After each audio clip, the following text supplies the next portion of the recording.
Welcome to this episode of OG55 Live. I got Shawn from Walt's Apartment Productions with us today. He is back. We also got Jared from Capture the Magic. Today we were talking about that universal tipping. That is crazy, right? It's wild. We were actually, Jared and I and Theme Park Conductor did a show on his channel the other day about this. There's a lot to dive into. We're also going to talk about the construction timelines, urgency with Disneyland Resort compared to that of Walt Disney World. And we're taking your questions, your comments up next here on OG55.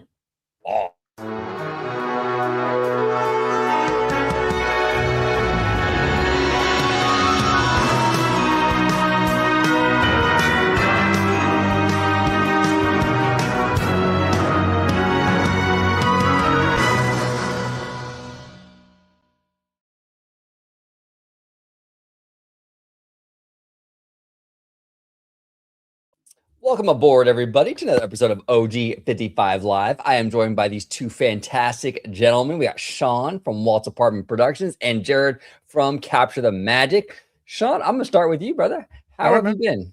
It's been a while. Good. How about you? I've been good. It's been a minute. How are you?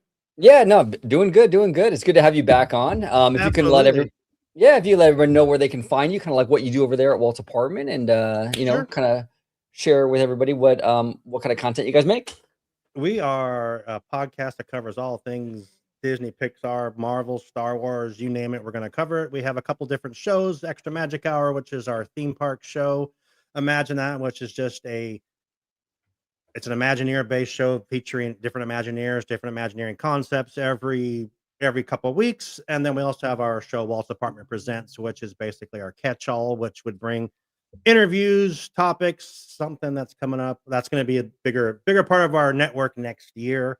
But yeah, if you want to look for us, easiest way I tell people is just go on Google and type in Walt's Apartment Productions and everything is there. We're the same thing on everything. TikTok, Instagram, Facebook, we're all there. But yeah, I appreciate you having me on. It has been a minute. We need to do this more often. I told you last week, I said, dude, we're on a 2-week hiatus. Whatever you need, let's do something. I got nothing going on. So I appreciate you having me in. Absolutely. I get to meet Jared. So I'm very excited about that. So yes. It's always good having you on, Shawn. Appreciate you joining us. Jared from Capture the Magic. How you doing, brother? I'm doing good. It is crazy in my house. We have we got the kids a puppy in our house. Is crazy with puppy and Christmas stuff. So it's a little bit loud in my house, but it's a good time. I'm enjoying the Christmas season and happy to rant about tipping because I have, if you saw OG and I's video with Conductor, the whole thing is kind of wild. But you can find me at Captain Magic everywhere. And if you are looking for theme park related information, specifically like tips and reviews and all that stuff about Disney World or Universal Studios Orlando, you can go over to CTM Podcast. My wife and I, we have a podcast. We've been doing that for like almost a decade now. So I feel really old. But yeah, that's where you can find me. Happy to be here. And it's really nice to meet you, Shawn. Absolutely. And looking forward to see if you feel the same way about tipping that we do. Probably. I have a sneaky suspicion I probably do. So I just watched that video about 20 minutes ago of yours about tipping. I watched half of it. So I'm like, okay, I see these guys. Well, the funny thing is most people, I think there was like one person in the comments that was kind of defending it, but most people seem to be on the same page about this. So I think it's a fairly it's accepted point of view. 100%. It's been percolating. It's been bubbling up. People are getting more and more frustrated, and we're gonna let it all out today. We're gonna talk about it. We're definitely gonna talk about it. But before we do, I do want to address this because Mr. Rogue Attraction, friend of the channel, by the way, Rogue is an awesome dude. We love Rogue. What's up, Rogue? Rogue is in the house. Rest in peace to Adam the Woo. Adam the Woo. Yeah. Unfortunately, yesterday we all got word he unfortunately passed away, which is crazy. I mean, it was shocking. The whole community is still I think really in shock over the whole situation. I've met him a few times. Actually, the first time I ever met Adam was actually at Universal. I think it was at Fan Fest. And I went up to Adam and I'm like, dude, I'm a huge fan. I love what you do. And a lot of times when you meet like a influencer or like a creator or what have you, a lot of times they're like on the go. Like they're like, yeah, thanks, man. And they keep going, right? Adam was like, he spent a lot of time, man. He was like, oh yeah, cool, man. What's your name? And like we talked for a little while, and like this guy's really, really down to earth, really chill. And then after that, I ran into him a few times, like at Disney and things like that. And he was always a gentleman, sweetest dude.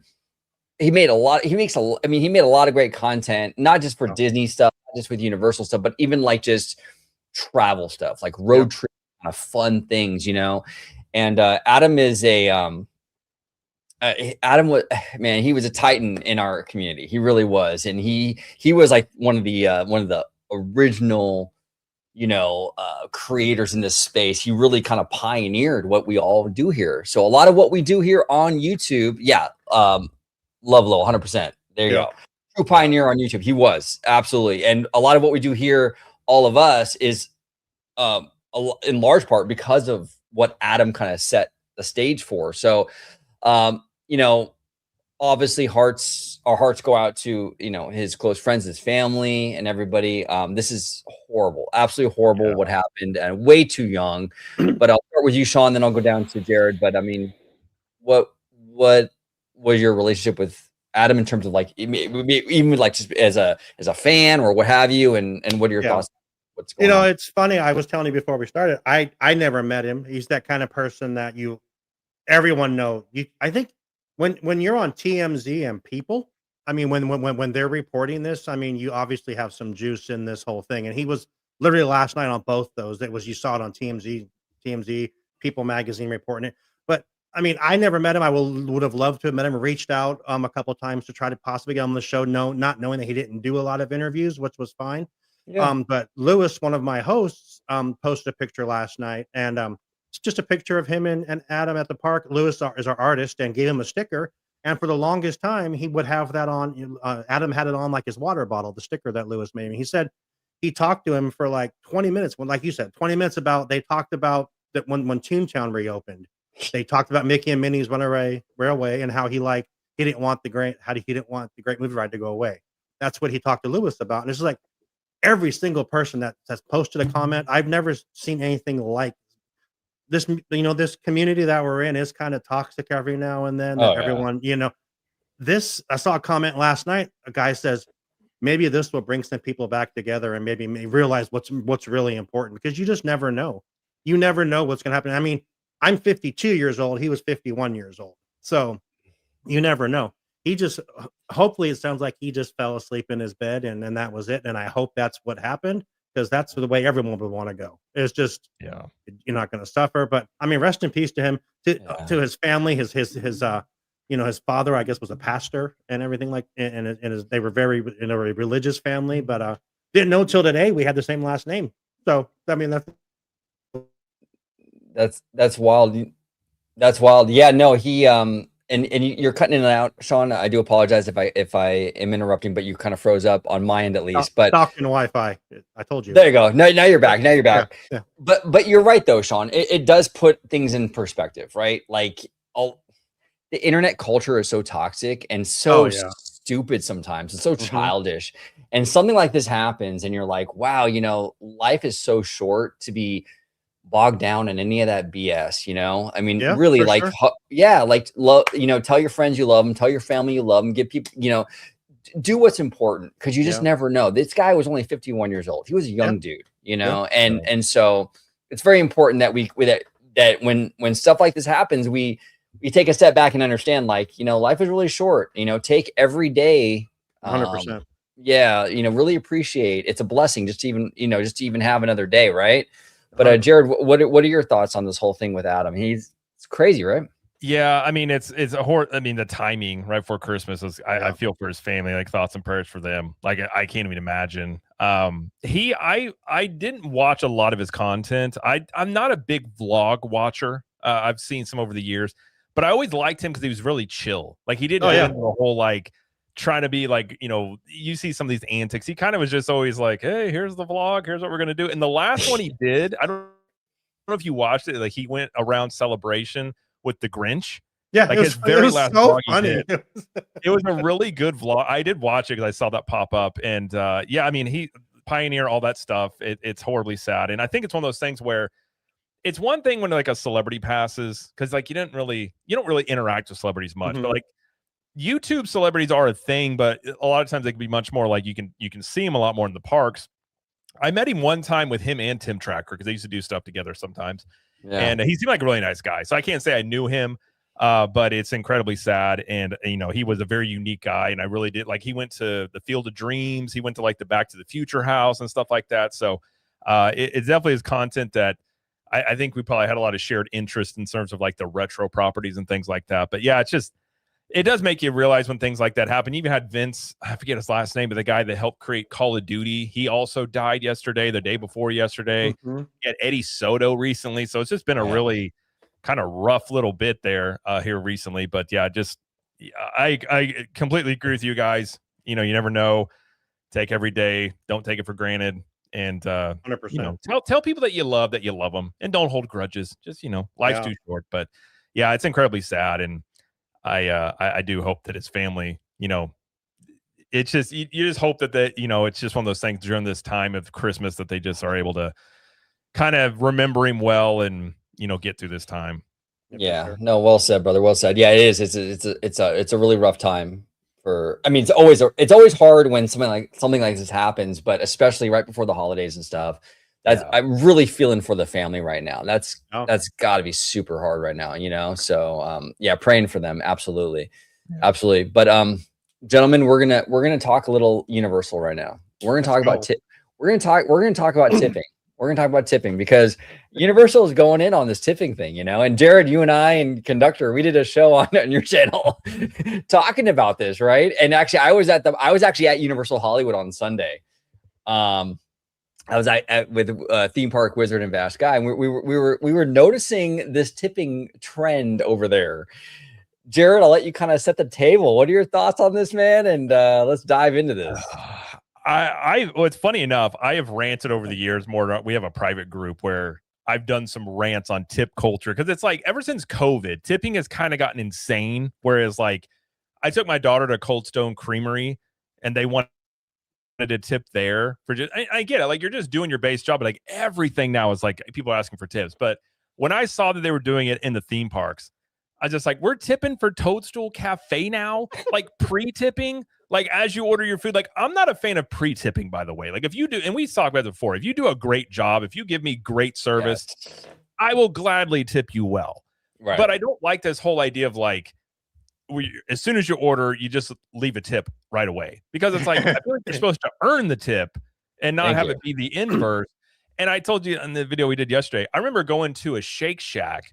From the time we walked in, nobody greeted us. We ordered on an iPad, and at the end of the whole transaction, they're like, "Would you like to leave a tip?" I'm like, "For what? Like, what did you guys do? Am I tipping to get the food? Like, I don't think I actually interacted with anybody. Kind of feel like you have to interact when they give us the food. Get your food." And I'm just like, and like you had brought up too yesterday, like who's getting the tip? And somebody did leave a comment on my channel that said it's pretty common that is split amongst like a ton of the staff. Right. And that's also why they typically don't care that much about the tips, because they barely see any of it anyways. Right. And I think, you know, pay your employees, like don't try, especially in a theme park. You're already paying $100 and some odd to get into the park. You're already paying, you know, it's overpriced food. It's cheaper food in a theme park, but it's not cheap. I mean, you're talking $20 for a burger and stuff like that. Right. It's just another expense on an already taxed and over just inflation and everything on the consumer. It's just another thing now, and you're just like, come on, like really. Oh, and like the whole, you talk too, like the whole social pressure. Yeah, what happens if I don't leave a tip? Are they going to judge me? And it brings this whole other aspect into it when you're just trying to relax and have a good time at a theme park. No, well said, Jared. I completely agree with you. It's like, look, I go to the auto body shop, and these guys are underneath my car, getting oil stains all over their face, the elbow grease. They're pounding on this metal. I mean, we don't tip them, but I'm going to tip the dude who just, you know, basically like, you know, removed the cap on my beer and handed it to me. Like, I'm sorry. Like, I'm all about support. I'm all about supporting service workers, 100%. If I'm at a restaurant and my waiter, my waitress is giving me like great, you know, customer service, and they're really going for me, and like, dude, I will leave them the biggest tip ever. You know what I'm saying? Nope. I have no issue with that. But if I'm going, like you were saying, to a fast food place or something, and I order and do everything myself on a kiosk, like, who am I tipping? Am I tipping the iPad? I mean, is the iPad getting the tip? If I'm tipping anybody, I would say Chick-fil-A, because they do great service there. But I'm not. McDonald's is terrible. I'm not tipping the guy at Taco Bell because he's going to mess up my order. And most of them are just terrible at the service end anyways. And yeah, it's just, and I think I will quote Dwight Schrute. I would tip my urologist because I am unable to pulverize my own kidney stones. But outside of that, I just feel like, just tipping like everything now. It's like, I feel like this is one of those things, like if you don't stop it here, it's just going to grow because like, where does it stop? Like, are we going to start tipping just the whoever lets you into the park? Like, like, oh, appreciate it. Here's a $5. Like, oh, here's a $5 for you. Like, does everybody need a tip? You got to have a tip budget on top of everything else for, a theme park vacation. It's crazy. Right. Well, and Jared, you brought up a great point on your channel, right? And everybody, I want to say too, make sure you go over and check out Capture the Magic and Capture the Magic podcast. I'll be linking it in the description after the show. So subscribe to both of those channels. Jared's family here. We love Jared. Check out him and his wife do amazing stuff. So make sure you subscribe to them. But when we talked about this, it was like, you brought up a great point where you're like, I feel like it's kind of like Universal saying, hey, you know what? This is an excuse to give them less hourly wages. Hey, you're not getting that. You're not right. You're not getting that raise, but hey, we got this new tipping program, right? Mm-hmm. And it's going to be split 17 different ways, but hey, don't worry, you're coming out on top, right? Yeah, sure. Yeah.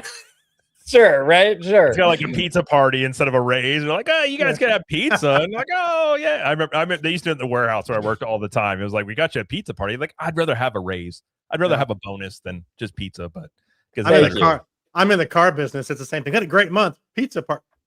Yeah. We had a pizza. We had a great month. Yeah, exactly. Well, what are your thoughts on this, Shawn, overall, in terms of tip culture and stuff? Because this is actually really kind of a big, obviously it's even bigger than Universal, right? Because this has been a thing for a while, which is everything. You go to your local boba place, everything is tip culture now. What are your thoughts on this? It's funny. I watched the video that you guys were talking about, and a couple things I took from it. I'm not sure which one of the three of you said, but it's beforehand. So like you're looking at the guy, like he's looking at you. You're like, well, shit, I have to do this, or am I not? Are you going to spit in my food? Or are you not going to get it quick enough? I think it was Jeremy or the conductor that said that. But I went to a San Francisco Giants game last year and went in there with a friend. I got my $18 can of Cutwater margarita, which I can buy a pack of 4 of them for $9 at Safeway. But I got my $18 can. And then, my garlic fries, and I order that, and literally pops up, and I'm like, tip. You're gonna reach into the heater and hand me the freaking French fries. That's it. That's all you're gonna do. And like you guys said, who gets the tip? So I have my kids have both worked for Dutch Bros, which is a coffee company out here and on the West Coast, and tips are a big thing. I have a lot of friends who are waiters and waitresses and cooks, and yes, that stuff is part of what you expect, but like OG said, you got to do something to get it, not just show up to work. I bet you can show up to work and be the guy cleaning, and you're going to get some tips if that's what they're doing. Like you said, they're going to pay you. They're going to pay the whole crew out of this. And how do you split up $5 17 ways? Right. It's like, I mean, sure, it'll add up in the long run if you continuously do it, but you kind of feel like someone put in their guilt tip. I think that's kind of where 100%. Yeah, it's where we're at. You have to do it. You don't want to be that dick, and you're like, no thanks. And like, it takes them forever to get your food. And I will be that guy. I will look them in the eye and hit no and be like, I'm standing on principle. Like, no. Like I did that. I remember I went with my daughter in Cold Stone, and I remember I just hit no and just turned it around. Just like, I'm not doing it. I'm already paying. It's like $8 for a small ice cream already. Yeah, come on, Cold Stone. I'm like, all you did was scoop it. I used to work at an ice cream place. I never got tips. Like, I remember those days. Like, and I think Jared made the point on your guys' thing. You said like, both Universal and Disney, their quick service food's pretty expensive, but maybe the quick service food at Universal is a little bit higher from what was it you that said that, or was it? Yeah, it can be. Universal, kind of up there. I remember paying more there for a soda than I did at Disney. I mean, they're both $6 for a liter bottle of soda is ridiculous, but it's there. You're paying for it. Now, if you start charging me, and I bought a churro, if you're going to try charging me a damn tip, we are going to have problems. That's honestly what I brought up. I'm like, are we tipping the popcorn kid? Are we tipping everybody now? Like, you get a churro, we might have to, but I love the popcorn, so that's a problem because I do love the popcorn. I don't want them to do something to it, but Yeah, no, guilt tips for everyone. Yeah, no, 100%. Hey, Rudio's in the house. We love Rudio. What's going on, Rudio? Rudio here says, Giant Peter Adventures walks around with a wad of cash and tips every cast member. His popcorn handler just got his end of the year Christmas bonus. I didn't really need to go through the parks of the wad of cash. Like, oh, there you go. You're just walking through like a big shot in some club, just handing out dollar bills to people. Now, I will say, we talked about this last night, I do tip the valet guys very well because part of Premier Pass holder, you got the valet included, which I love that aspect of it. But I will tip those guys because I watch them sprint to my car. Yeah. Like if you're going to sprint with whatever I'm doing, your chances of getting a tip are much higher. If you're handing me like we talk about it too with like alcohol. Some of those outdoor stands, they don't expect a tip. And yet you go into a bar and you just order a beer and they like pop a cap off and here you go. And you're like, well, I guess I got to tip $2 or $3 off this one. Keep the change. There's my $8 beer now. Yeah, right. Well, here's the thing too. It's like if I'm at a theme park, whether it's Universal or Disney, right? The custodial crew. If I like, and Rudio was joking with the wad of cash, but I mean honestly, if I don't think you can do it at Disney. I don't know how Universal is with that, but the custodial crew who's cleaning the parks, that's a very, very important job. I would have no problem giving them a tip. Hey, you know what? They're picking up trash. They're making this park beautiful for us, right? Hey, here's a tip. I want to tip them, those guys and gals who are doing the custodial stuff. I would love to do that. But if you're just if you're the bar, the guy behind the bar, and all you're doing is handing me a soda or like a beer, it's a little different. You know what I'm saying? Yeah. So yeah, the custodial crew though, hats off to all the custodial folks. 100%. They are the unsung heroes of everything. Being honest, if you got to deal with going into those bathrooms and cleaning them, I mean, hey, yeah. That is, if we're talking tip worthy, that is pretty tip worthy. There should be a tip jar in the bathroom for sure. Sometimes. Thank you. Yeah, for that I would agree. Absolutely. You're like I left a mess. Here's the tip. She's just like, all right, cool. Yeah, I know, right? Oh my gosh, that's wild. Yeah, it is pretty crazy. Tip culture has gotten wild, and you're right. A lot of people in the chat are saying guilt tip, right? Because that's what it feels like, you know. And like, there's a place by me. I love their boba, dude. But I go there, and it's like the kid will ring me up, and then he turns the thing around like with the tip. I'm like, it's like, you know, now I'm not, like, you know, I gotta be stone cold like Jared and look at this guy right in the eye and be like, no. But you don't, do you? I don't. Like I've talked about.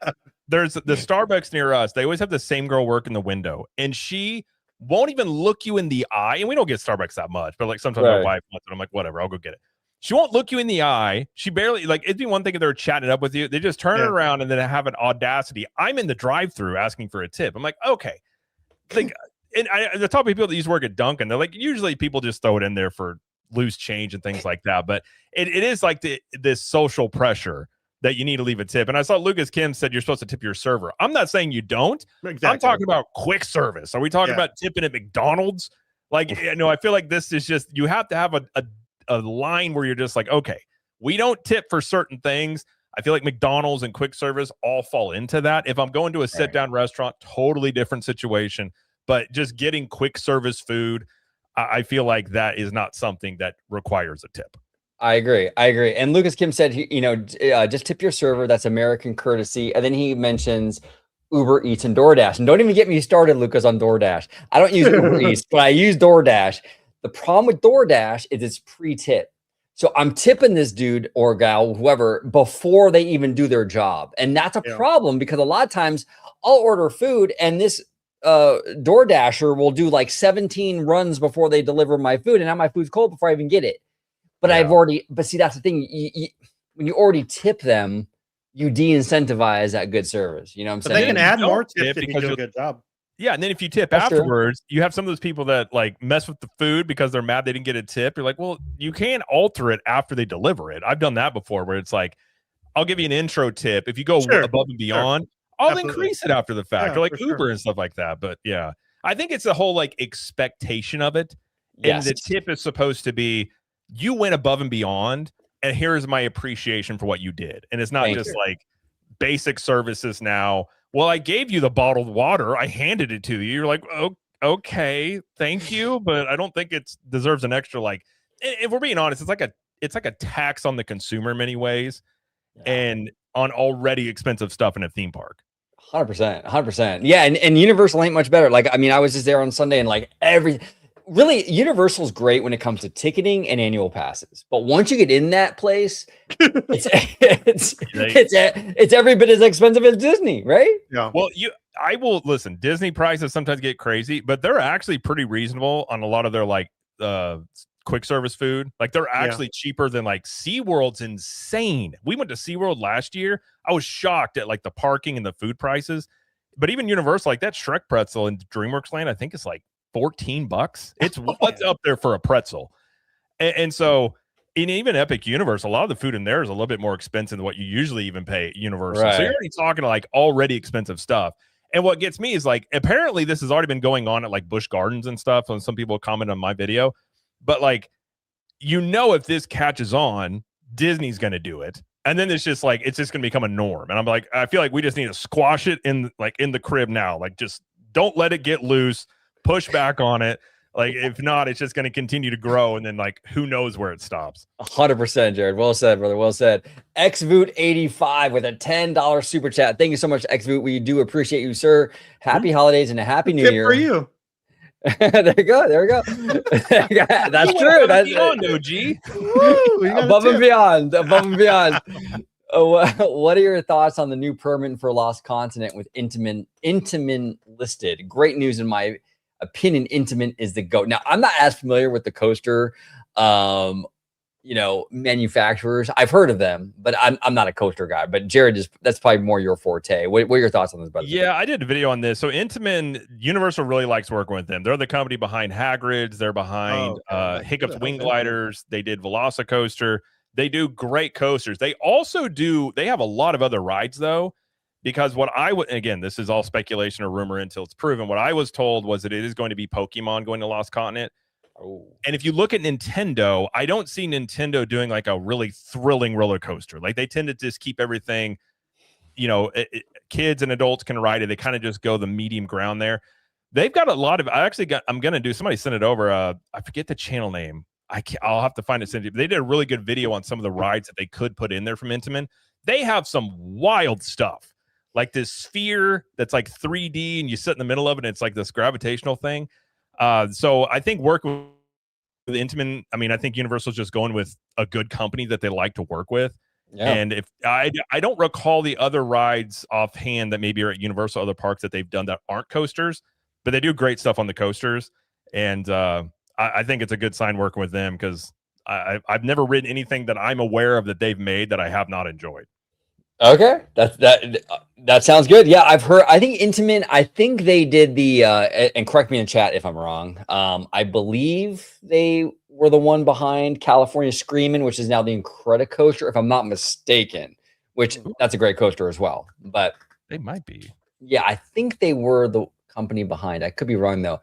But Shawn, what are your thoughts on this? And are you a big coaster guy or not? Not so much? I like coasters. When he said Intamin, I was thinking of the breakfast cakes. So I'm not gonna lie, I have no idea. But I don't mean that would be good too. That would be good, the little strudel thing. But yeah, sounds cool. Incredicoaster is great. Love the Incredicoaster. Sorry. Yeah, I'm working on my East Coast stuff. That's why I got to become friends with Jared to learn more about what's happening over in Florida for sure. So because we'll get you guys out. I'll go out to the West Coast. You guys come to the East Coast. We'll just get them all wrapped up into one. But yeah, I will say Hagrid's. I'm like OG. I'm not a big coaster person. If it goes upside down, I'm typically not doing it. But Hagrid's is awesome, and Hiccup's Wing Gliders is just a fun roller coaster. Like it's a very like family friendly coaster. But they mix in like the How to Train Your Dragon music and the sound effects on top of it. You kind of go all throughout Isle of Berk. It's just like one of those like pure fun rides that's just fun to be on. So yeah, and Hagrid's is that is my favorite coaster. That thing is awesome. Hagrid's looks awesome. That looks so cool. Yeah, it's unique because you're riding on a motorcycle or you're sitting in the sidecar, so it's a different angle than what you're used to on a roller coaster. But yeah, I saw Intamin and I was like, whatever. They're clearly getting ready to start some major work in Lost Continent. They've got a bunch of the stuff getting ready to go. But yeah, I think it's a good sign. And we may have to do I'll have to gather this stuff up. We have to do a live stream on the different types of rides Intamin has, but I was not aware of. They have a lot of different new stuff they just came out with, but they also apparently have a lot of good water rides, which is interesting because the possibility, and who knows, but if they redo Toon Lagoon, they have those 2 water rides in there. If they're going to get rid of those, you could maybe see a water ride come into Lost Continent, depending on what they're going to do in Toon Lagoon. So that's always a possibility. There we go. 100%, 100%. We got Matthew Murr all the way from the UK. Matthew Murr is a longtime friend of the channel. 10 euros all the way from the UK. Thank you so much, Matthew. We appreciate you. God knows what time it is over there. So I appreciate you hanging out for sure. Wait. Yeah, it's late. Sorry for the sheer amount of DMs as always, but stay tuned for my return to the channel next week for my reimagined version of Cinderella: A Twist in Time. Yeah, Matthew will be back on the channel next week. We love Matthew Murr. And Matthew, don't worry about the sheer amount of DMs. Send them to me and I will get to them. I promise you. Just been really busy, but yeah, you never have to apologize. I love your passion for this stuff. So 100%. Sam Chat with a $2 super chat. Happy holidays, OG crew. Happy holidays to you, Sam. Happy holidays. Happy holidays. And Kiki and Luca here with another $2 super chat. Merry Christmas, everybody. Merry Christmas, Kiki and Luca. We love Kiki and Luca. All right, so let's dive. Oh, we got another super chat. Hold on one second. We got Mr. Lucas Kim still calling for One Piece for Lost Continent. Happy holidays, Merry Christmas. Happy holidays, Merry Christmas to you as well, Lucas. Thank you so much for the $5 super. One Piece would be kind of crazy for Lost Continent. I mean, what do you say, Jared? You're a Florida guy. I would not be against it. I've said it could be an interesting way for Universal to have kind of their version of Pirates of the Caribbean. But I'm just going off of I had 3 different people inside of Universal all tell me it's going to be Pokemon. Okay. That could now. One thing I will say, being around this stuff as long as I have, this stuff a lot of times like it can change. Like they can have every intention of doing something somewhere, and then all of a sudden it's like, yeah, they switched it up. They're doing X, Y, and Z. Because if you look at like Zelda, Pokemon, those both have been rumored to be coming to the Universal Park for like 5+ years. I think they're both still coming, but where they're going, they've definitely flip-flopped and swapped them. So it could change, but I'm just telling you what I was told. We'll see, but it would. I think Pokemon would be massive if they do put it into Universal.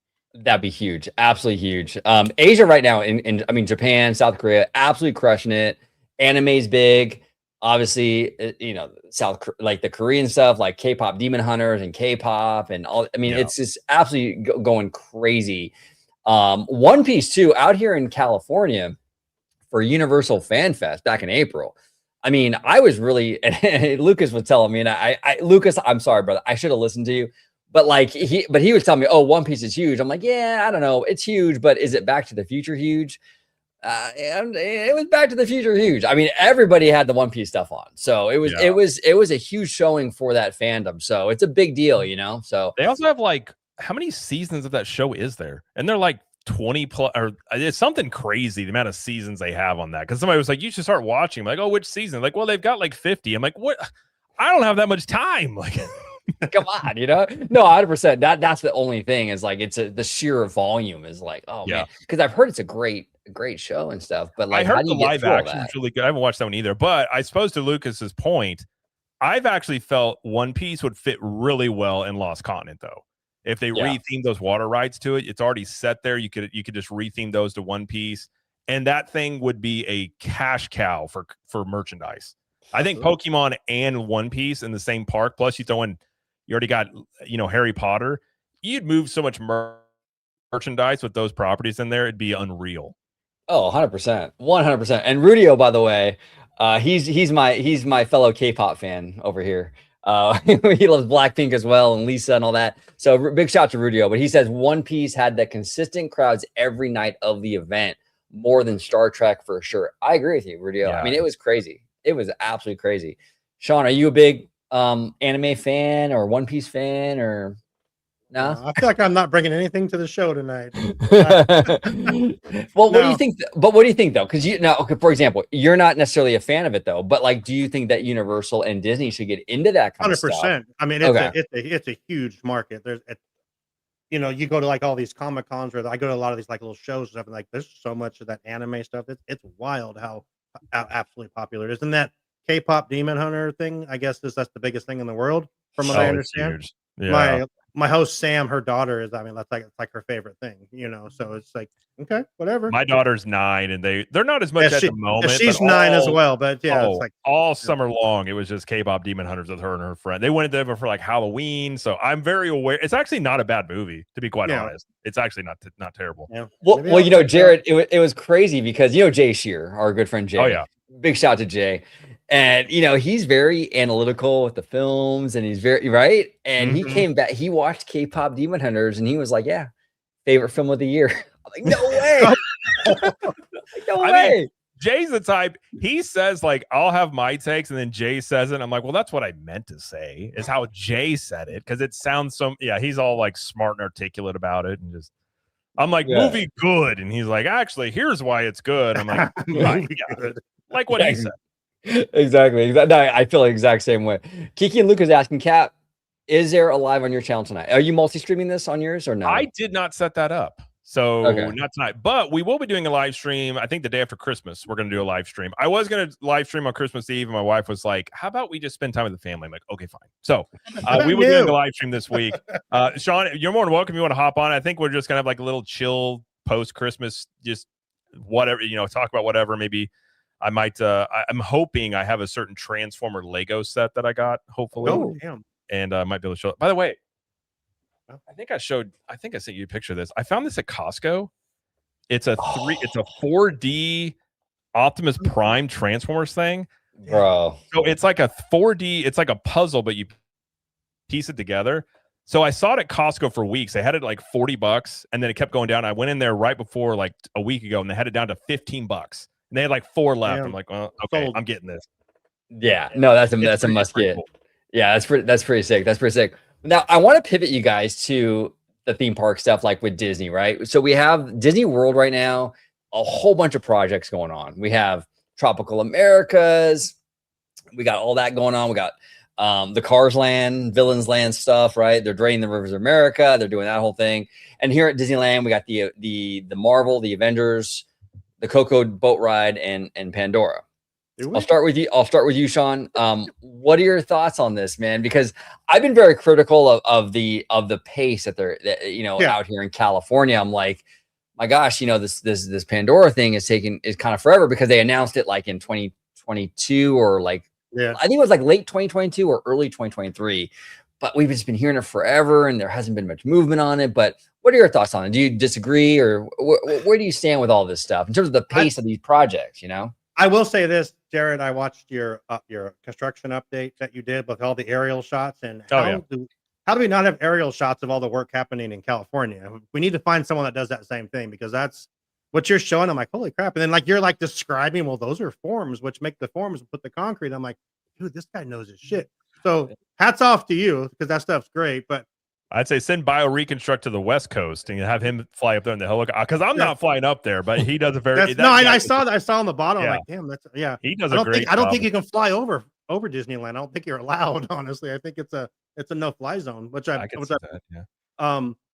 But I was telling Chris, I'm sorry, OG, before we started here, that I was watching your video with Theme Park Conductor, and he was like getting angry about stuff not happening in California. I'm like, but it is happening. You guys are saying it's not happening. It's not happening. They're building a huge ass ride, two Marvel attractions right now. They haven't started anything else yet. But we did get some exciting news today about the parking structure, which I think the parking structure is the key to all of this, is why stuff's not happening. You say, why is this not happening here? Well, nothing's going to happen in Hollywood Backlot, because they're going to close down Monsters Inc. They're probably going to ship half the doors out of that ride to Florida for that ride, because it just makes sense to why not? There's hundreds of doors in that ride. Why not borrow some of them? But you can't start Avatar until you have you can't close everything off, because you need that hub where the transportation hub is in California to become what it is before, so you can move out into it. And again, I don't know why they don't do as much in California as they do in Florida. I mean, you had like 8 different updates, like in every park. Let's go over to this park and look at this. Oh, look, I'm like, I kind of saw the river drain. I'm like, holy shit. I remember like was it July that there was still water in it? And yes, they finally, they drained it and then it rained a bunch and Yeah. it filled back up. I said it was, God didn't want it to go away because it kept raining again and again. But everything in there now is all the stuff, all the buildings are gone. So they That's finally do have all crazy. that just taken out at this point. I think Kim actually kind of hit. I was kind of getting to that where Kim is the red tape they have to go through in California might be. You might have to deal with a lot more red tape, honestly. And I don't know. I mean, I didn't remember what your actual question was. Is what are my thoughts on? I think it's all coming along. It will come along.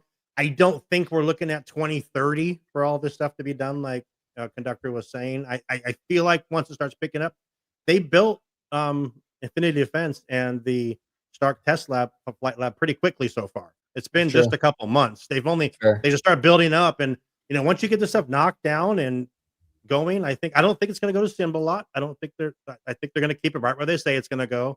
I dissected your video that you guys made about that because I'm like I'm gonna come with my answers but I think you'll see a lot. The Florida stuff looks great. The Florida, I mean, I haven't been to Walt Disney World since I was 16, and that's a long time ago. And well, you're what, 21 now, so a few years ago. Exactly, right? Yeah. 6 years ago. Just a few years ago. But what they're doing looks great. I think I know the Cars is well received here in California. I think it's gonna be great over there. I know people didn't want to lose what they're losing for that. I don't have any love for any of that stuff because I don't know any of it. So, David, what's up, brother? Merry Christmas to you, my friend. That's David from my podcast. David, what's up, David? Blurred Hulk everywhere. He's awesome. We love him. But yeah, I don't know a lot about the Florida projects except what I see and what I hear and what you guys call, Daddy Josh tells us about the stuff. So it looks like it's gonna be cool. You have a lot more room to play with in Florida, obviously, it looks like, and where you can continuously go. I think in California, everything is, well, you gotta take something completely down before you completely build something else, which Jared, your video, you said they're building that the door ride in a parking lot.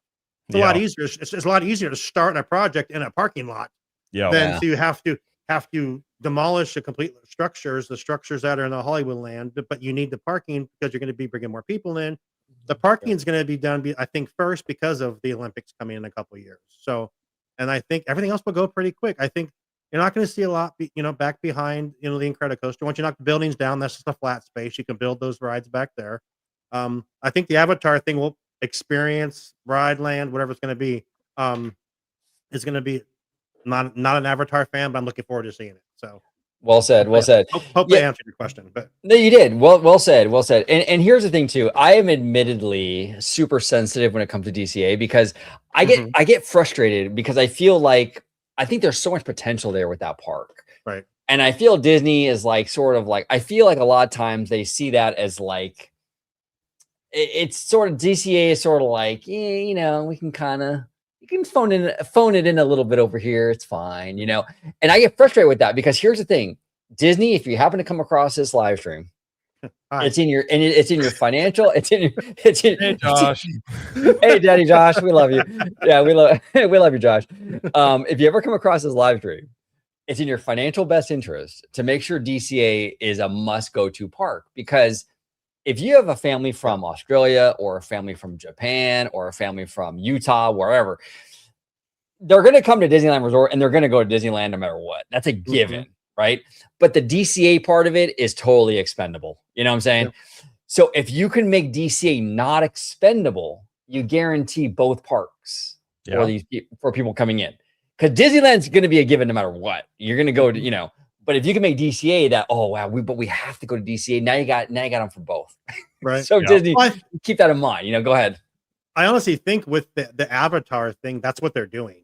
Avatar is huge. It's not my cup of tea, but Avatar is freaking huge. People love. I mean, you don't do $2 billion in a theater just because. It's huge. People love it. People are fans of it. Visually, it's gonna be amazing. Coco, everyone loves Coco. I think where they're putting this stuff that they're dropping in DCA, Marvel. Who doesn't love Marvel? Who doesn't want to fight Thanos? That's going to be great when that actually happens. But Coco is one of my favorite. I can't wait to see the Coco. That's going to bring a whole new atmosphere to DCA. And like you guys have talked before, you have a huge Latino community down in Southern California that are just going to eat Coco up. If they do it right and it looks anything like that movie, holy shit, it's going to be amazing. Yeah, no, visually, that movie's impressive. I mean, it's one of the most visually best looking movies I've ever seen. If they can get a quarter of how that looks in that ride, and then the supposed Marigold Bridge. Come on, man! If they're gonna have a Marigold Bridge, let's go. Let's do it. Let's do it. Come well, on. how do you have a whole park about California, and then for what this park it was built in 2001, and you never had a land based on Latin culture, and how important Latin culture has been in our California, you know, in the fabric of California. I mean, especially Southern California. I mean, it's crazy. So I'm glad they're definitely doing that. 100%. You have the Mexican restaurant. Yeah, we do. That's true. That is true. I can't wait for it. I'm most excited for Coco than anything else coming on, in my personal opinion, because I just want to see Miguel, and I love him. You know, I love it all. You know, it's the best. I can't wait for that. Yeah, it's gonna be fantastic. Jesse Adventure One, thank you for being a member so much. Thank you so much, Jesse. Yeah, they need Monsters Inc. ride to go to make a temporary walkway while they build the bridge to the new parking structure. Yeah, and we did get news. Actually, our good friend Theme Park Wizard, shout out to Mr. Wizard. We love Wizard. He sent it to me today earlier via text about how they did file a permit for that Eastern Gateway. Finally. And finally, yes, thank you. So we're finally getting that Eastern Gateway stuff after like 2 years after the approval of Disneyland Forward. They're finally making it happen. So that's going to be a game changer. I'm assuming you guys have more red tape out in California. I know somebody else said that as well. Because I'm curious. I don't know a ton about Disneyland's construction timelines. I've talked about many times, like even Bob Iger said in Variety a couple months ago that when it comes to Disney park construction, it's basically starts at 5 years. Like he said that himself. Wow. And so when you're talking about some of this stuff, like at least on Disney World's end, I've had lots of questions on, do they speed up these timelines versus what they have historically done, given they are building this as an answer to Epic Universe. And I do think, I actually kind of have the assumption, I think Disneyland's different because you really don't have, Universal Hollywood's not really pressing Disneyland. So I don't feel like you'd have as much of like an inherent need to get this stuff done quicker. But if they do, and I've said before, like construction can hamper attendance while things are being built. So in Disney World, you got 3 parks that are going to be under construction.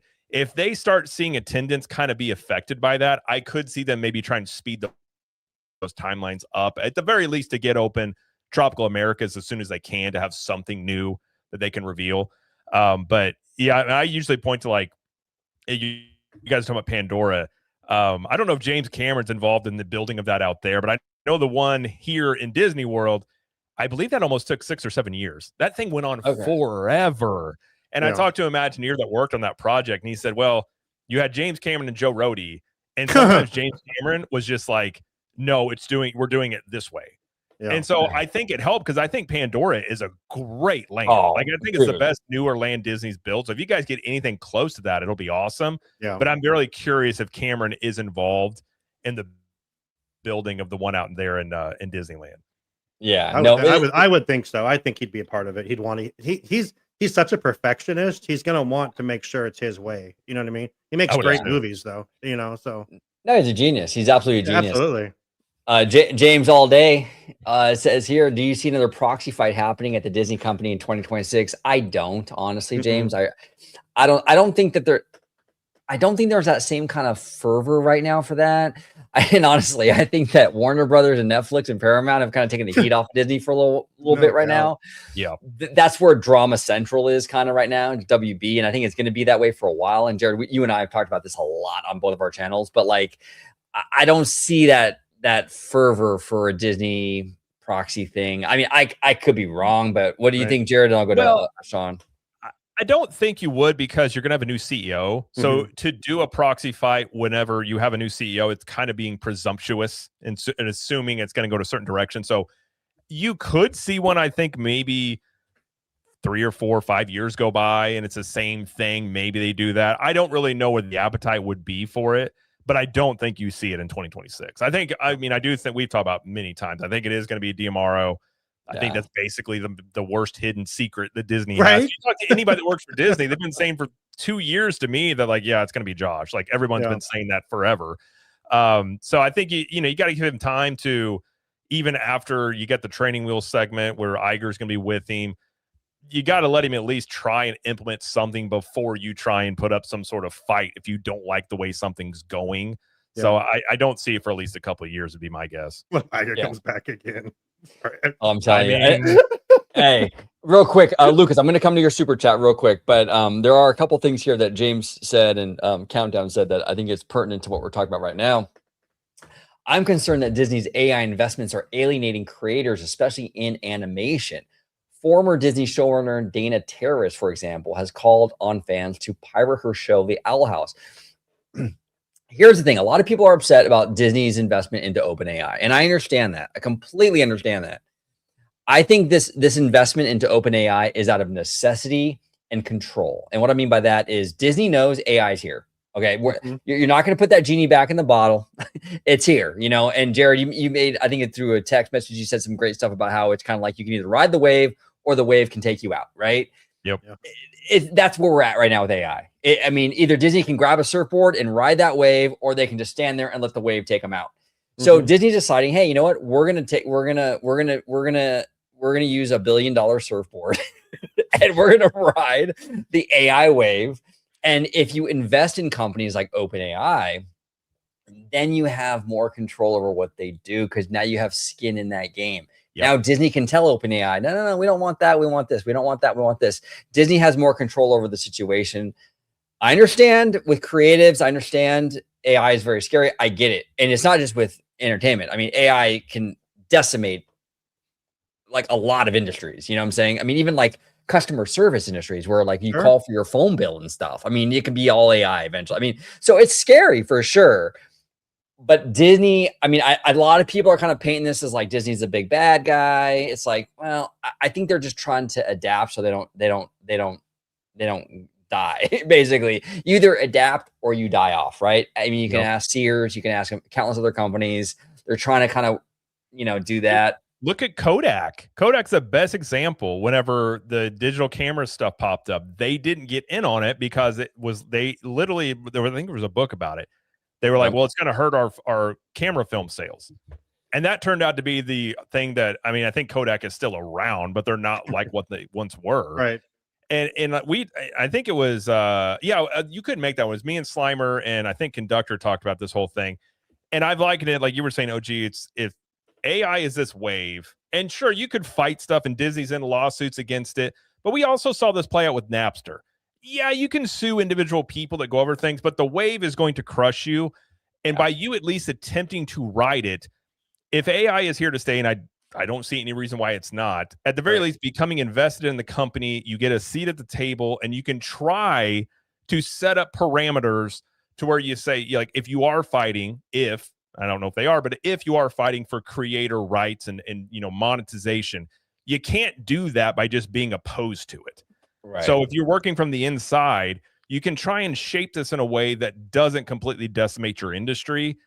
Now I think Disney's messaging about it is kind of goofy because I'm like, I don't know who cares about making AI slop using Disney IPs like Darth Vader and Han Solo are having coffee together, and like, whatever, like that stuff's kind of silly.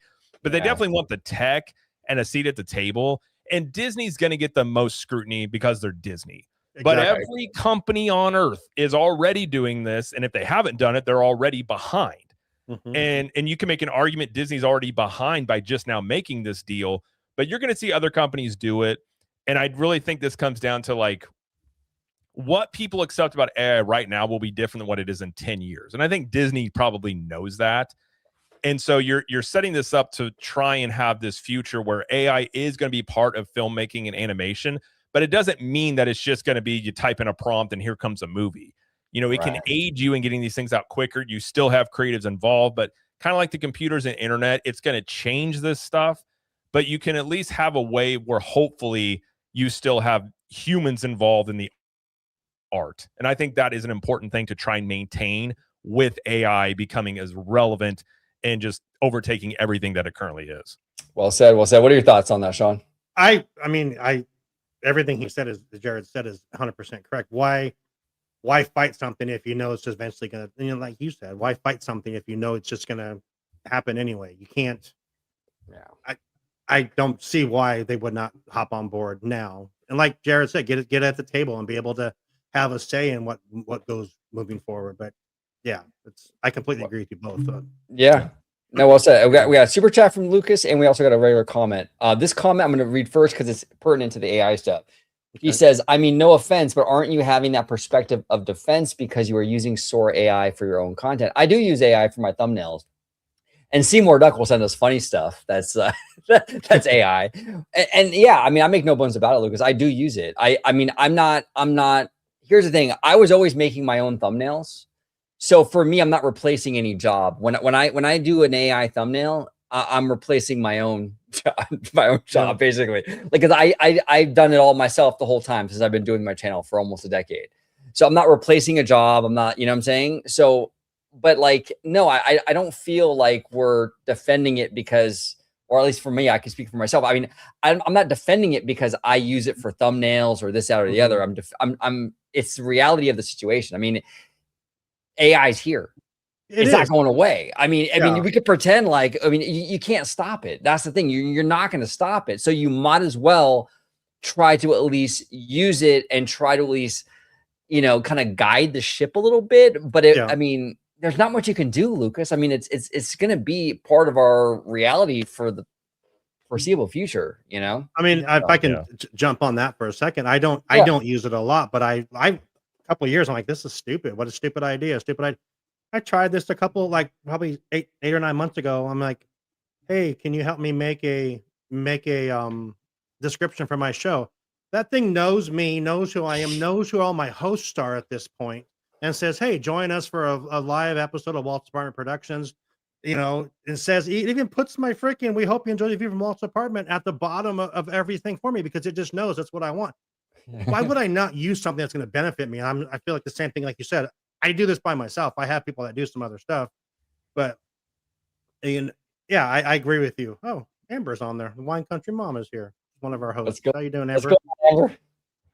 But yeah, no, 100%. I mean, yeah, that's kind of why I stand. That's where Shawn stands. Jared, what's your thoughts on AI? Yeah, I'm the same way. I mean, it's not like I didn't have a video producer that I fired to make some random, and like the ones we use on the intro for like the live streams, it was literally just the dumbest little like monorail doing a burnout in the middle of the street. Like, it's just silly things that get you like warmed up into a live stream. There is, and I completely agree with what the Wine Country Mom says, where she says AI as a tool versus fallback for creativity. I think it's a tool that, depending on how you use it, and I don't know if you guys have seen some of these Star Wars AI short films. They're amazing. And it is not as simple. And I talked to a guy that's an artist, by the way. So what these guys are doing is they're actually drawing and making out these characters and then feeding that into AI and then tweaking it. So it's not as simple as just being like, give me a blah, blah, blah, and it just spits it out. It's like, you can make an argument. It's very similar to like CGI in many ways. So it can be a tool for people. It can be slop, or you just have junk. And that was my whole point about Disney, being like, I don't know who's asking for the ability to make a bunch of random Disney IP AI stuff, but also like who's going to get on Disney Plus to watch that stuff. I don't really know about that. That kind of seems silly to me, but I think the tech behind it and really the business usage of it, you're going to have more efficiency. And I do think it can help these companies. And there will, and like there is with any new, technology, there's going to be job loss out of it, but there's also going to be job creation on some level. What it looks like, we don't know. Right. But at this point, it would be like saying we're not going to use the internet because we don't like it. And eventually, everyone's going to get on board with it on some level. And I think this is kind of where it is. But I don't like it as a replacement for creativity. I don't want to see scripts that are just pumped out via ChatGPT 50 a time. I mean, there's even rumors, by the way, and there's nothing to support this, some evidence that they're using AI to basically write as they go Avengers Doomsday. Wow. Which I've made this argument. You can set up something called a language learning model where it's basically like you feed it. You could technically set one up and feed it all the stuff you've ever made. And you could sit there and tell it, like, here's what we want to do based off of this prior movie we've made. And it can give you some really decent ideas that you could then further, you could take that and have people actually write it out more and polish it up. So who knows if that's actually true, but I do think you will see that in the future. It will be an aid to writing scripts and things of that nature and not a replacement. And I think that's what Disney's hope is probably in, is that you harness it on some level, but it doesn't completely wipe out the creative side of things. Well said. 100%. Lucas here with a $5 super chat. Thank you so much, Lucas. And Lucas, I do appreciate, hey, you know, Lucas is tough. Lucas is tough. And I appreciate the hard questions because I think I think what he brought up was a fair point. But you know, yeah. Yeah, and it was a fair point. I love arguing back and forth with people in a really fun nature way. So I'm always all for it. I love it. Maybe you should do a podcast or something if you like. I should think about that. I know you should think about that. I know. Now, Lucas here with a $5 super chat says James Cameron and Hideo Kojima loved K-pop Demon Hunters. Most famous directors apparently love the movie. Yeah, no, it's everyone. It's a very good movie. I still haven't seen it, but I've heard it's amazing. You should watch it. Like my daughter and my wife started watching it, and I was like, "What is this?" I remember it was like in July, I think it premiered, and then I watched it in sections, and I found myself like, the story's really good. The animation, it's kind of like that stop motion animation type movie, kind of like the Into the Spider-Verse.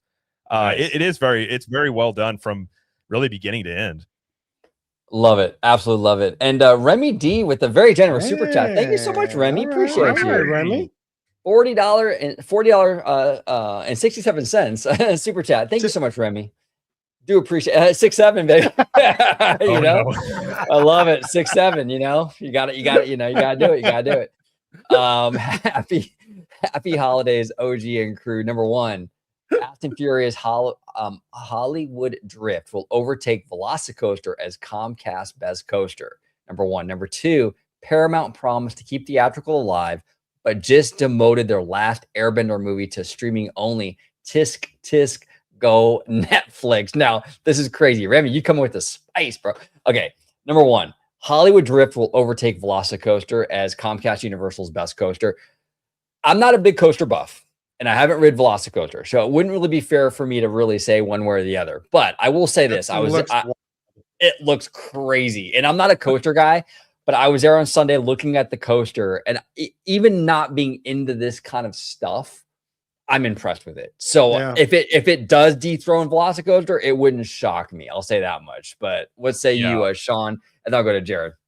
Again, Velocicoaster looks cool. I've only seen videos and pictures of it and like ride-alongs with it. But I remember in February I was out there with Getaway Today. We were like doing on the tour, and I'm watching them build this roller coaster. That's side of a mountain, not a mountain, but side of a hill. They're building a roller coaster on.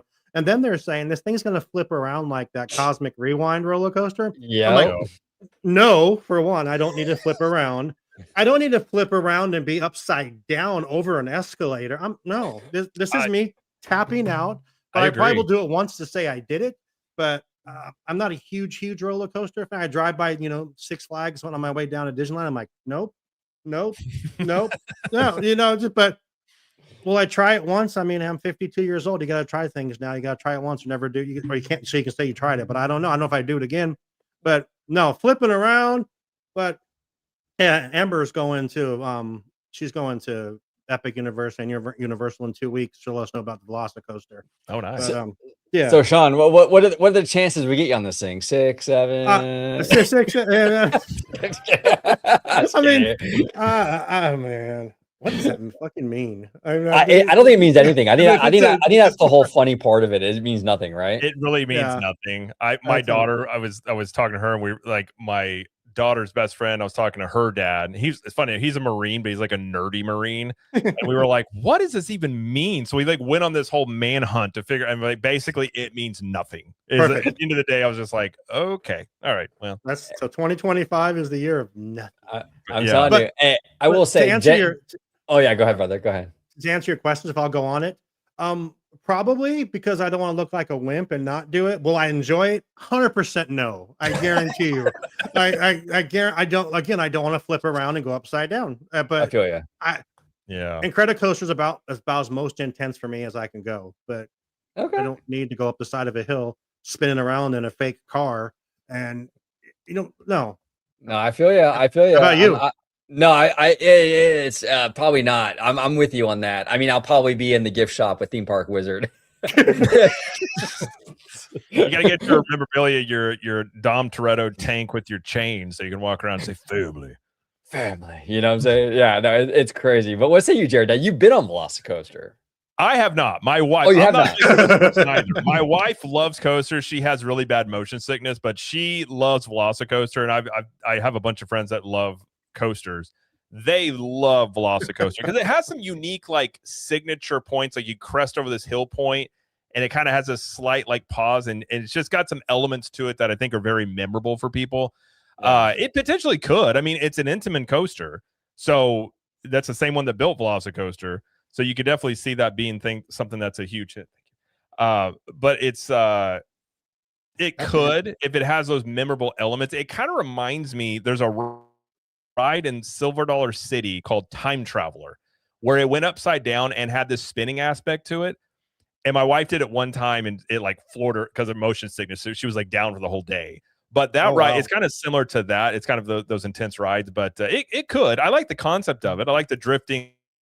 I like the kind of the throwback to the stuntmen behind the scenes type of thing is what they've talked about. Yep. So it at the very least, it's going to give it a run for its money. I think undoubtedly.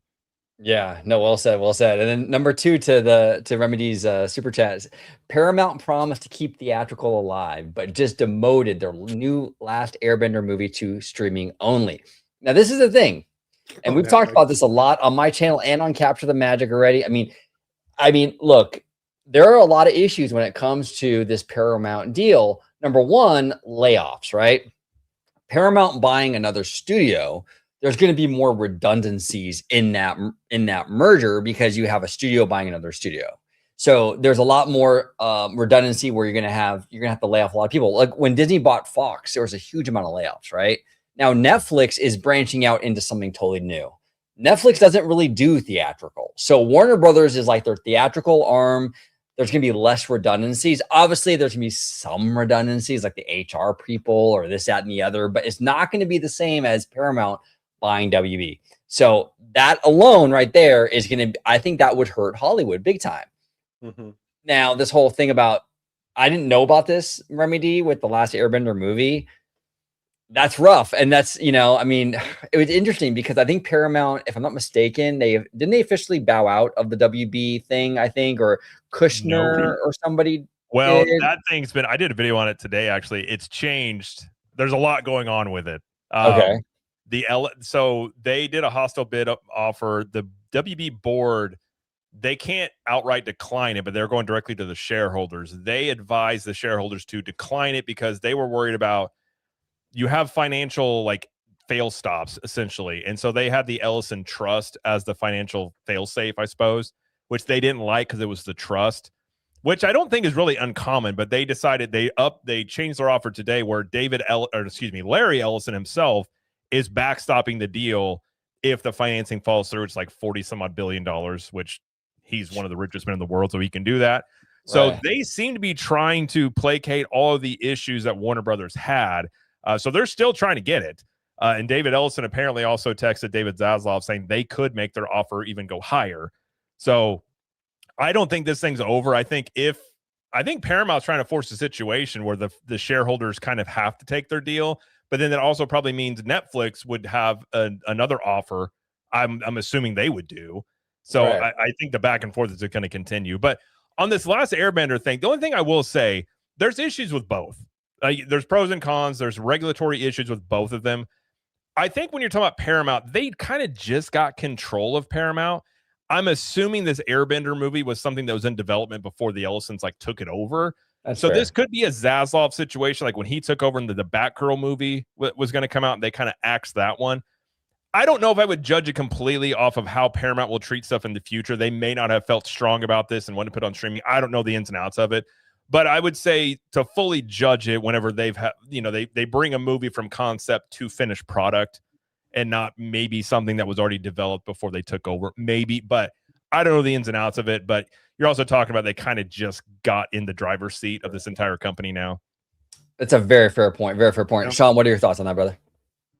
I don't know a lot. You keep asking me this question I don't know a lot of crap about, dude. So whatever Jared said, I agree with him. I stand there you go. But yeah. That can be dangerous. For the most part. I mean, you're not going to get me on the damn Velocicoaster, so but you're not going to go on it either. So that's true. We'll just eat some churros down below, and let's go. We'll pay and we'll tip for them. You got to. I come on. Just rode Velocicoaster. I paid $20 for this churro. Yeah. What if they started charging tips for roller coasters, like when you got off? They're like, I mean, if you can get primary, did you like it? Yeah. I'd like the middle seat, please. Here's a $5. Yeah, no, 100%. Now, our good friend Theme Park Wizard. What's going on, Wizard? We love you, brother. Paramount promised to do 30 movies a year in theaters and already took one off. F them.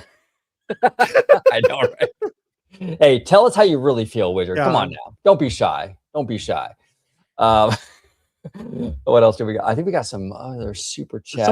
Someone asked if they think that Bob Iger is going to come back for a third time. Oh yes, let's go to that first, and then I'll come back to you, X Food. I promise you, we'll come back to you. I'm just going to do this one real quick. We'll talk about it because this is a great question. James all day says, "Are you guys concerned about Bob Iger coming back as CEO like he did the last time?" I don't think the board is going to put up with that crap. No. That you cannot do that again. That would be an absolute disaster for the company. And I'm not saying that Bob Iger is a bad executive. I think Bob Iger, to be fair, has done a lot of great things for Disney, but you can't have that uncertainty in this whole equation again, where it's like, they appoint a new CEO, but they're not really a new CEO. And Iger is kind of like the guy behind the scenes. They can't be having any of that nonsense again. You can't come back. When you're done, Bob, go and let Daddy Josh run it now. Right. So, yeah. I think with James Gorman as chairman of the board, and he is very much in control of this. He ran a secession thing at JP Morgan before. I don't think any of that nonsense is going to fly. And I agree. Like, those are just bad optics. Whoever they choose, you got to let them run their course. And I actually don't think it's much of a risk at all. Also, Iger's not a young guy. So if he's going to come back, like, what's he going to stay for? Like, just another secession? Because if Iger stays on again, the entire focus is going to be, who are you going to pick as your successor? Right. So if you haven't chosen right this time, what's going to be the difference between now and 2 years from now? Right. So I don't really think it's much of a worry, I guess you could say. It does. I think this is why they brought Gorman in instead of letting Iger kind of handle this, because last time, obviously, we saw what happened there. So I feel like with him in charge, it's not really as much of an issue. And Iger just needs to go away on his yacht and just go watch your soccer team play. Yeah, he'll be fine. Yeah, he'll be fine. He'll be. I mean, you're right. He's not a spring chicken anymore. Even though he looks like he's kind of young, he's kind of ripped for. He's in good shape for an older dude. I'll give him that much. Yes, he absolutely is. But he needs to retire and let the new guy or gal, whoever it is, which it's going to be Josh, but but let them kind of do their thing. But Shawn, what are your thoughts on the prospects of Iger coming back? Well, Rudio's comment there says Bob's going to pull a Leo Wolf of Wall Street. I'm not going anywhere. He's just going to try to leave and come back and leave and come back. But no, I think I'm not even 100%. I get why they did what they did last time with Chapek, but you like someone else that's going to hurt the stocks. You can't keep doing that. Iger's not the savior over and over. We're riding the coattails a lot of the stuff that Chapek put into place, and I always say that on my show, and people always kind of like, well, you're right. You can't say that. And I'm like, well, I can say that. Chapek was in charge of Galaxy's Edge. Everyone loves Galaxy's Edge. Iger started Disney Plus and then left right away because COVID happened. But it's a whole nother topic for me. Bob Iger did a good job, has done a good job this time, I guess. I like his idea of the 3 different structures of Disney. Like you have the different pillars instead of just all one thing. I don't know how. No, I don't think he'll come back again. I'm not even sure it's going to be Josh. I'm not sure it's going to be Josh because maybe they're freaked out. Why have another guy in charge of the parks run the whole company? Because look what happened last time. I'm not 100% convinced it's going to be. I mean, at least Chapek had like backgrounds in like production and stuff. D'Amaro doesn't. He's literally, I'm the parks guy. I was the president of Disneyland, and now I was president of Walt Disney World. Now I'm in charge of the parks. Can he run a park completely? Yeah, Chapek had like the VHS distribution, home video stuff. So I mean, that's kind of studio. Yeah, studio-ish. Studio-ish. Yeah, no, 100%. Go ahead, Jared. I love D'Amaro. Everyone loves D'Amaro. He'll be a great face for the company. Well, I agree with you, Shawn. So when Chapek was in charge, people forget this. Iger was chairman of the board, and Chapek had to report to Iger and the board. Chapek wasn't doing anything that Iger didn't want to happen. A lot of the stuff that was implemented were things that Iger had either greenlit, like the Star Cruiser. That was greenlit by Iger, and that was under Chapek, which he got all the flack for that. I don't think Chapek was a good choice from the simple fact that he just looks like a villain. He didn't like talking in front of people. You know, he was getting booed at places, and he just wasn't a right fit for a lot of optics and things that a Disney CEO needs. Yeah. I don't think they'll make that same mistake again. I do think it'll be Josh. I think Josh potentially has the right ingredients you look for. He's really good with people. He's good in front of a camera. Yeah. A lot of the stuff they've talked about behind the scenes, he's really good at articulating a vision, which I do think is actually really important for a CEO of Disney to be able to say, this is where we want to go. This is what we want to do. Plus, he's involved in the video game end of things, which is going to be really important. They're going to push that a lot in the next decade. So I think it'll be Josh. I think he has the potential. The big question with him is he just going to be an Iger 2.0, or is he going to kind of do his own thing? I think I feel like you would want to do your own thing, but I suppose if Iger's going to hang around the shadows, that can kind of become an issue, because it's like, is he going to change a lot of stuff even though Iger's still around, sort of thing? So I think the quicker that he can, get the training wheels on, get him used to it, and Iger just exit stage left, let him run the show, and don't let Iger go over here. He was constantly like undermining Chapek. Everything, every single thing. Can't have that. Yeah. Well, yeah, no, you're right. And I to answer James's question, just perfect segue. Are you guys concerned about Josh being Iger 2.0? I'm actually not. No. But I am concerned. Here's the thing. I'm not, but I am. And this is if Josh is able to do what Josh wants to do, I think he's going to be a different executive. I think a lot of these executives get in there and they want to put their own stamp on this stuff. So he's going to almost purposely be different just to kind of put his own fingerprint on it out the gate, right? Yep. But to your point, Jared, if you have Daddy Iger in the background running things from his second shower, then you have a problem. In the shower. Yeah. So what did Josh say about me? He's like peeking around the corner all the time, and like, No, well, and I think too, when you look at the way Gorman is doing this too, when they did their transition at JP Morgan, none of the higher ups left. They were able to retain all of them, and they're trying to do that this go around. So they even had that recent report that they were securing people. So whenever who is named CEO, not a whole bunch of people leave the company. And I think if they are able to do that, I think you could have a situation where probably Dana Walden gets a promotion. You can lean on people where you're weak in what you know. I mean, Bob Iger also didn't know anything about movies and television when he became CEO. I mean, he used to be a weatherman that became the CEO. Okay, valid, very valid point. I think it's a bigger risk to have, say, Dana Walden come in and run Disney, with Disney making the most money in the theme parks. Like, what does she know about parks? Whereas, you know, you can argue the studio side's already in flux, but you can lean on people who know that. Alan Bergman probably going to hang around.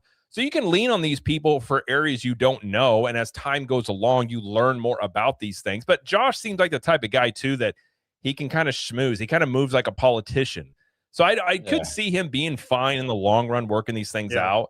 But, you know, who really knows until he gets in there? I mean, I've had lots of questions about the Disney parks. Is it really Josh pushing this stuff, or is it the C-suite kind of wanting certain things in the parks and they're kind of pushing things more? So it's just a lot of unknowns, but all you can really go off of is what you do know, which really isn't much about what they would do as CEO at this point.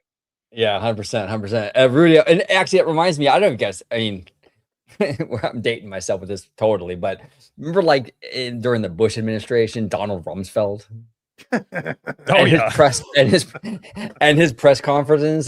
His press conferences about you don't know what you do know, but you do know. Dude, he was so good at that. Like that was so. It was so hilarious. Anyway, I always think about that when we talk about a lot of this stuff.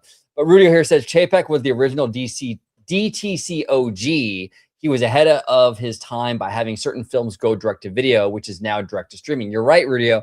Actually, the whole video into the vault thing is actually the model as well for like the Magic Key program now.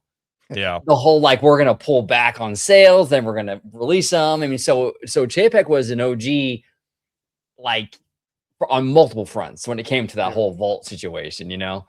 I think Chapek could still. I think he would be a fine CEO for basically almost any other company besides Disney. Yeah, because I think Disney's I still think a dual CEO setup, if you can get the right people, would be the best. You look at Eisner and Wells, you look at Walt and Roy. I think that is the best setup. And Disney's just a very unique company. But yeah, I mean, if Chapek was the CEO of like Staples, he probably would do really good. Like, Alt Staples will probably make a comeback because he's just a spreadsheet management type guy, like Moneyball is what I used to call. Just move everything over here, move it around over here. Like it is. Yeah, he'd probably be just fine because you don't have to talk in front of people. That was Chapek's biggest weakness, was just actually being in front of cameras and don't let him talk about certain topics. Yeah, no, 100%. Kiki and Luca here says Dana Walden was interviewed recently. She is hot. I'd hit that. Okay, I'm not gonna lie. When he said, I actually had to look her up. I'm like, oh, okay. You know how I classify her? There's women that I'm like, they're not unattractive. I'm just not attracted to them, if that makes sense. That makes total sense. Dana Walden's a handsome woman. I guess I put it that way, but I feel like she needs to eat a sandwich. You know what I mean? Like, it's just fine. Like, I have no clue anything about her about being a CEO, but yeah, I mean, she's a good looking woman that I'm not like attracted to in that way. Where's your wife right there, Jared? Is she right there? Oh, she knows where I stand. I have a type. My wife is like 100% my type. I've always talked about. Messing with you. Oh, I know. I love it. I love it. These same conversations. She'll be like, "Do you think they're attractive?" I'm like, "Yeah, but like they're not like hot. I just, handsome woman. I love it. Woman. Yeah, she's a handsome woman. Yeah, I mean, she does wear a lot of power suits, so I mean, Oh yeah, no one rocks a pantsuit like Dana Walden. I'll tell you that right now. I mean, if she wants to be CEO, she should get like a sunflower dress, and then Bob Iger be like, "Wait a minute here, hey, we need to go with Dana here." Oh, I love it. I love it. Is there a single woman in Hollywood that doesn't need to eat a sandwich? That's a very valid point, John. You put him on that whole back in the day, the weight gainer 5,000. Yeah, so funny. You guys here, take this shake. Just I love it. I love it. Your listeners are a riot, man. But I want to thank everybody for joining us today. John Bradford. We're done. We're done. We're done. We are done. We are done. To our hour and a half crew, I want to thank everybody for joining us today. James All Day, Kiki and Luca, Shane Narani, Theme Park Wizard, Remy D, Lucas Kim, Rudio, everybody. And then the Wine Mom, the Country Wine Mom. Yes, we love Country Wine Mom. Kim in there from she's part of Where in the Park. Yeah, the good people. Very good. Oh, actually, you know what? Boom. We're not done. I am just kidding, because I forgot a super chat. So we got I do apologize, Xfoot, with a $20 super chat. Thank you so much. Xfoot.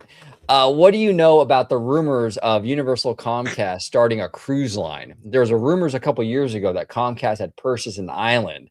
Could you imagine a cruise to Jurassic Park? Oh my God, that'd be the best ever. Dude, that would be Xfoot. I'm telling you right now, if they do that, Disney would crap their pants. That is I would maybe go on a cruise finally. I'm afraid to go on a cruise. I'd maybe do it for that. That'd be cool as hell.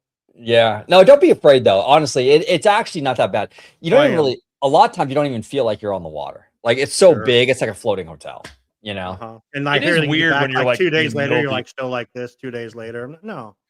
It is weird when you're like in the middle of the ocean, you can't see land. It's very strange. Yeah. I will say there is a lot of smoke to this whole, and I think there's a really big fire that's going to happen. The URL, I think it was universalcruiseline.com. They recently did some back end stuff on it, which you don't do unless you're going to build a website on it.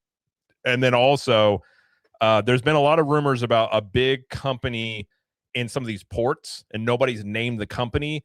And then even Mike Cavanaugh made a statement actually about the cruise line, saying that Disney's made a lot of inroads in there and we feel like we could do the same thing. They're basically telling you they're going to do a cruise line. It'll just be, can they do Harry Potter at sea? Can they do, if they do Nintendo, we've talked about before, like a Halloween Horror Night type of haunted cruise could be kind of cool. Like, you've got a lot of things you could do with it. The themes would be amazing. Yeah. Oh yeah, if I could get Optimus Prime at sea, I'm in. Oh, come on. I will totally do that. So, but I think they will do it. I don't know if they'll do it like Disney, though. I think they could probably partner with somebody, because I don't know if they'd build their own ships like right off the bat, but I do think they get into it probably within the next 5 years, I'd say pretty easily. Yeah, no, well said. Cool. Well said. It'd be very cool. And one day, hopefully, Shawn, you do go on a cruise. They are a lot of fun. I probably will. Like I said, I'll try anything once, but I'm just afraid. Yeah, I'll spin around in the damn we'll do a CTM OG party cruise. There you go. Let's do it. Throw in some WAP at the end. I love it. Jared, it's Walt's Apartment Productions. Get your mind out of the gutter. I totally know what you're talking about. Totally. And most people don't. Whatever it is. I get so much shit for that. Like, you realize what that means, right? I'm like, absolutely, I know what that means. Well, you got to change your theme music so it's not that song, though. I mean, that's the whole problem. And that probably would help. Yeah. Yeah. Well, thank you, gentlemen. I appreciate you, Shawn. Absolutely. I appreciate you, Jared, as always. A great time today. Kiki and Luca, Jesse Adventure, everybody who joined us, really do appreciate you. Shawn, I will start with you. Where can everybody at home find and support you on social media, sir? Like I said earlier, the easiest place is Google, Walt's Apartment Productions. It's easy. Yeah, everything is Walt's Apartment Productions. Facebook, we have a Facebook page. You have a YouTube page. We have a TikTok page, which is just pictures of me basically on the TikTok page. But yeah, it's fun. Instagram, that's where we can reach us the most, is on Instagram, Walt's Apartment Productions. Check us out. We're fun. Got a lot of stuff coming up next year, so it'll be a good year, hopefully. Thank you again for having me. I really appreciate it, man. Of course. Love having you on. And Jared, always a pleasure, sir. Where can everybody find you on social media, sir? Yeah, thanks for having me. It's always a good time. Shawn, it's great meeting you. And absolutely. You said there was pictures of you on TikTok. I subscribed right away. I didn't know what. Well, okay. Well, yeah. I'm in. Either way. Enjoy. So, you can find me at Captain Magic, also at CTM Podcast if you want some Universal Orlando, Disney World tips and reviews and park strategies and all sorts of stuff there with me and my wife. And we will be doing a live stream, I believe, the day after Christmas. OG and Shawn, like I was telling you, you're more than welcome to join. Just kind of get some. I think theme park conductor might be on too, and some other people. But just kind of a chill Christmas stream. Just kind of have some fun. And we have theme parking either once a week or once every couple weeks. We kind of get on with OG and Slimer gets on there, and we just talk about all sorts of stuff. All sorts of silliness happens there. So it's always a good time. But greatly appreciate being here. Always good time. And yeah, and the chat was awesome. You guys are great. That was fun. That was fun. Yeah. I love the comments. Really good stuff. And we're going to close out the show.